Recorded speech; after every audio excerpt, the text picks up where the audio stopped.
નમસ્કાર, હું છું પ્રિયંકા વાજા. તમે જોઈ રહ્યા છો સિટી કવરેજ ન્યૂઝ. આજના મુખ્ય સમાચાર. ફરી એકવાર જૂનાગઢમાં સાયબર ફ્રોડનો કિસ્સો સામે આવ્યો છે.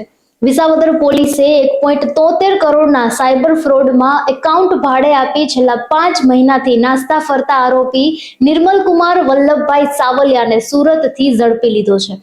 આરોપીએ જૂનાગઢના બેંક એકાઉન્ટનો ઉપયોગ કરી ₹1,73,47,125ની છેતરપિંડી આચરી હતી અને રકમ સગે વગે કરી દીધી હતી. ગુજરાત અને કર્ણાટકના અન્ય 3 ગુનાઓમાં પણ વોન્ટેડ આ 28 વર્ષીય આરોપીને પકડવા માટે જૂનાગઢ પોલીસના ઉચ્ચ અધિકારીઓના માર્ગદર્શન હેઠળ વિસાવદર પીઆઈ એચવી પટેલ અને ટીમ દ્વારા ટેકનિકલ સોર્સના આધારે સુરતના વાલક પાટિયા વિસ્તારમાંથી સફળતાપૂર્વક દબોચી લેવાયો છે. જૂનાગઢ કોર્ટે તોરણિયા ગામમાંથી 26,550 કિલોગ્રામ કોમર્શિયલ ક્વોન્ટિટીના ગાંજો ઝડપવાના કેસમાં આરોપી શોકત મિયા બુખારીને 15 વર્ષની સખત કેદ અને ₹1 લાખના દંડની સજા ફટકારી છે. દંડ ન ભરે તો વધુ 1 વર્ષની જેલની જોગવાઈ કરાઈ છે. છઠ્ઠા એડિશનલ સેશન્સ જજ અમિત રમેશભાઈ રાણાએ યુવા પેઢી અને સમાજને નુકસાન કરતા આવા નશીલા પદાર્થોની હેરાફેરીના ગુના પ્રત્યે કડક વલણ દાખવી આરોપીને એનડીપીએસ એક્ટ હેઠળ દોષિત ઠેરાવી આ ચુકાદો આપ્યો હતો. જૂનાગઢની કોર્ટે સરકારી ફરજ પરના એએસઆઈ પર હુમલો કરી બટકું ભરવાના કેસમાં જોશીપરાના આરોપી અભિષેક સાવલિયાને 2 વર્ષની સાદી કેદ અને ₹10,000ના દંડની સજા ફટકારી છે. જૂન 2023માં મજેવડી દરવાજા પાસે તપાસ અર્થે રોકવા જતા આરોપીએ પોલીસ કર્મચારી પર હુમલો કર્યો હતો, જેના પર કોર્ટે આઈપીસી કલમ 332 હેઠળ આ ચુકાદો આપ્યો છે.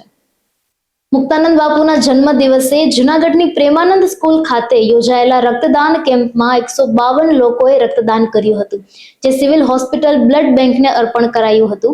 ત્યારબાદ રાત્રે બિલનાથ મહાદેવ મંદિર ખાતે ભજન સંધ્યા યોજાઈ હતી, જેમાં મુક્તાનંદ બાપુએ પદ્મશ્રી હાજી રમકડુ સહિતના કલાકારોનું સન્માન કર્યું હતું. પદ્મશ્રી પુરસ્કાર મળ્યા બાદ હાજી રમકડુએ પ્રથમ વખત અહીં પોતાની કલાની પ્રસ્તુતિ કરી હતી. આ કાર્યક્રમમાં શેરનાથ બાપુ સહિતના સંતો અને રેન્જ આઈજી રાજેન્દ્રસિંહ ચુડાસમા સહિતના સામાજિક અને રાજકીય અગ્રણીઓ મોટી સંખ્યામાં ઉપસ્થિત રહ્યા હતા. જૂનાગઢ જિલ્લાના ખેડૂતોને ચોમાસુ વાવણી પહેલા ખેતી ખર્ચ ઘટાડવા અને જમીનની ફળદ્રુપતા વધારવા પ્રાકૃતિક કૃષિ અપનાવવા માટે અપીલ કરાઈ છે. આ માટે વાવણી પૂર્વે બીજને રોગ ફૂગથી બચાવવા બીજામૃત અને જમીનને પોષણ આપવા માટે જીવામૃત કે ઘન જીવામૃતનો ઉપયોગ કરવા તેમજ મગફળી, કપાસ જેવા પાકોમાં આંતરપાક પદ્ધતિ અને જૈવિક આચ્છાદન રાખવા માટે જણાવાયું છે. રાસાયણિક ખાતર મુક્ત આ પદ્ધતિ માટે કૃષિ વિભાગના આત્મા પ્રોજેક્ટ દ્વારા માર્ગદર્શન પૂરું પાડવામાં આવી રહ્યું છે. જૂનાગઢ જિલ્લા વહીવટી તંત્ર દ્વારા ચોમાસા પૂર્વે પૂર, વાવાઝોડું કે વીજળી પડવી જેવી આપત્તિઓની આગોતરી ચેતવણી મેળવવા માટે નાગરિકોને ભારત સરકારની સચેત એપ ડાઉનલોડ કરવા માટે અપીલ કરાઈ છે. 12 ભાષાઓમાં ઉપલબ્ધ આ ફ્રી એપમાં હવામાન આગાહી, આપત્તિ સમયની સાવચેતીઓ અને હેલ્પલાઇન નંબર જેવી જરૂરી માહિતી મળી રહેશે. જૂનાગઢ ખાણ ખનિજ વિભાગે વાડલા, ઝાંઝરડા ચોકડી અને જૂથડ વિસ્તારમાં કલેક્ટરની સૂચનાથી ચેકિંગ હાથ ધરી 85 લાખની બિન અધિકૃત ખનિજ ચોરી ઝડપી પાડી છે.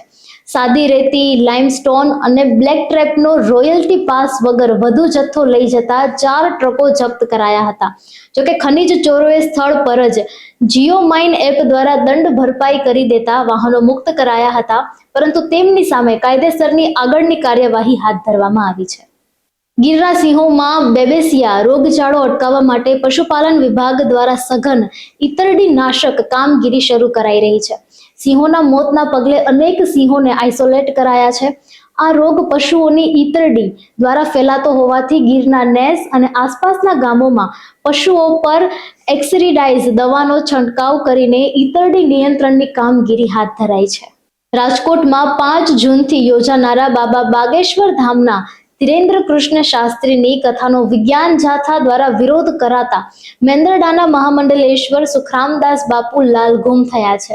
તેમણે વિરોધ કરનારાઓ સામે આકરા પ્રહારો કરતા જણાવ્યું કે સનાતન ધર્મ અને તેના રક્ષકનો વિરોધ કરનારાઓના મા બાપમાં ફેર હોય છે. વિજ્ઞાન જાથાના ચેરમેન પર હિન્દુ હોવા અંગે શંકા વ્યક્ત કરી તેમણે બાબા બાગેશ્વરને પોતાનું સંપૂર્ણ સમર્થન જાહેર કર્યું છે અને સ્પષ્ટ કર્યું છે કે સનાતનીઓને એક કરવાનું કામ કરી રહેલા ધીરેન્દ્ર શાસ્ત્રીને આવા વિરોધથી કોઈ રોકી નહીં શકે. જય શ્રી રામ. હમણાં 5 જૂનના રોજ જ્યારે બાબા બાગેશ્વર ધામના પીઠાધીશ્વર ધીરેન્દ્ર કૃષ્ણ શાસ્ત્રીજી રાજકોટને આંગણે આવી રહ્યા છે, ત્યારે વિજ્ઞાન જાથાના જયંત પંડ્યાએ અને બીજા અન્ય વકીલ બીજા કોઈએ એને પાખંડ બતાવે છે. હું વિજ્ઞાન જાથાના જયંત પંડ્યાને કહેવા એ માંગુ છું કે તમે હિન્દુ છો કે તમારા હિન્દુત્વમાં અમને શંકા પણ છે, અને જ્યારે બાબા બાગેશ્વર ધામના વિરોધ તમે કરી રહ્યા છો ત્યારે તમારા વિરોધથી એને કંઈ અસર ના પડે, કારણ કે સનાતન ધર્મના પ્રચારક છે, સનાતન ધર્મના ઉપાસક છે અને સનાતન ધર્મના રક્ષક છે. જ્યારે આવા સનાતન ધર્મના ઉપાસકના કોઈ વિરોધ કરે ને ત્યારે એને મા અને બાપમાં બેમાં ફેર દેખાય છે મને. અને જ્યારે પણ રાજકોટને આંગણે ધીરેન્દ્ર કૃષ્ણ શાસ્ત્રીજી આવે છે ત્યારે હું મહામંડલેશ્વર મહંત શ્રી સુખરામદાસ બાપુ મારું સમર્થન આપી રહ્યા છું. સનાતન ધર્મને બચાવવા માટે, સનાતન ધર્મના રક્ષા કરવા માટે સનાતનીઓ એ બધા એક છે, અને જ્યારે બધા સનાતનીઓ ધીરેન્દ્ર કૃષ્ણ શાસ્ત્રીજીને સાથે હોય ને ત્યારે જયંત પંડ્યાના અને બીજા અન્ય વકીલના અને બીજા અન્ય જે પોતાને સાધુ કહે છે એવા સાધુઓને પણ હું તોડ જવાબ આપું છું કે તમે ગમે એટલી ચોરી વગાડી રહ્યો, તમે ક્યારે પણ ધીરેન્દ્ર કૃષ્ણ શાસ્ત્રીને રોકી નહીં શકશો. અને અમારા રાજકોટની અંદર જ્યારે પણ ધીરેન્દ્ર કૃષ્ણ શાસ્ત્રીજી આવે છે ત્યારે આવા ઉપદ્રવીઓ કંઈક ને કંઈક બાતને સાથે જોડાઈને કહે છે. અને કહે છે ને જયંત પંડ્યાએ કે એ કોઈ સાધુ નથી, એ કોઈ કથાકાર નથી, વાચક નથી. તો જયંત પંડ્યાને હું એ કહેવા માંગુ છું કે તું કોણ છો, પહેલે તું તારા બાપને પાસે જઈને પૂછ. અને ધીરેન્દ્ર કૃષ્ણ શાસ્ત્રીજી સાધુ પણ છે, શાસ્ત્રીજી પણ છે, કથા વાચક પણ છે, અને સનાતન ધર્મના ઉપાસક ને રક્ષક પણ છે, અને તમામ સનાતનીઓને એકજૂટ કરવા માટેના અનેક પ્રકારના પ્રયત્ન અમારા ધીરેન્દ્ર કૃષ્ણ શાસ્ત્રીજી પીઠાધીશો કરી રહ્યા છે. ત્યારે અમે અમારા સનાતન ધર્મને બચાવવા માટે અનેક પ્રકારના બધા પ્રયાસ કરશું. એટલે આપ ગમે એટલી તાકાત લગાડી હોય તમે રોકી જ નહીં શકશો. જય હિન્દ, જય જય ગરવી ગુજરાત, ભારત માતા કી જય, જય શ્રી રામ. અમરેલીના ધારી તાલુકાના ડીટલા ગામના પ્રગતિશીલ ખેડૂત મુકેશભાઈ અને રણજીતભાઈ ઝાલાએ બી વગરના એટલે કે સીડલેસ પારસ રાવણા જાંબુની નવી જાત વિકસાવી છે. આ જાંબુ પોતાના મોટા કદ, અદ્ભુત મીઠાશ અને સંપૂર્ણ ઓર્ગેનિક પદ્ધતિથી થતી ખેતીના કારણે સમગ્ર ગુજરાતમાં ભારે આકર્ષણ જમાવી રહ્યા છે અને બજારમાં તેની માંગ સતત વધી રહી છે. ચોમાસામાં તોફાની બનતા દરિયાને લીધે પ્રવાસીઓની સુરક્ષા માટે દીવ વહીવટી તંત્ર દ્વારા 1 જૂનથી 31 ઓગસ્ટ સુધી દીવના તમામ beach, Nagoa, Ghoghla, blue flag અને ગોમતી માતા પર દરિયામાં નહાવા તથા વોટર સ્પોર્ટ્સ પ્રવૃત્તિઓ પર પ્રતિબંધ મૂકી કલમ 144 લાગુ કરાઈ છે. જાહેરનામાનો ભંગ કરનાર સામે કડક કાર્યવાહી કરવામાં આવશે. જોકે સહેલાણીઓ દરિયા કાંઠે માત્ર ફરી શકશે. એરપોર્ટ પર રીલ્સ કે વિડીયો બનાવવો હવે મુસાફરોને ભારે પડી શકે છે, કારણ કે નાગરિક ઉડ્ડયન નિયામક તંત્રએ સુરક્ષાના ભાગરૂપે કડક માર્ગદર્શિકા જાહેર કરી છે.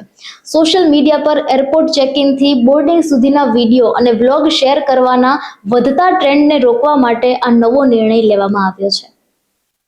સિટી કવરેજ ન્યૂઝના ડેઇલી અપડેટ માટે અમારી ચેનલને લાઇક કરો, શેર કરો અને સબસ્ક્રાઇબ કરો. આવતીકાલે ફરી મળીશું નવા સમાચારો સાથે. City coverage news Junagadh.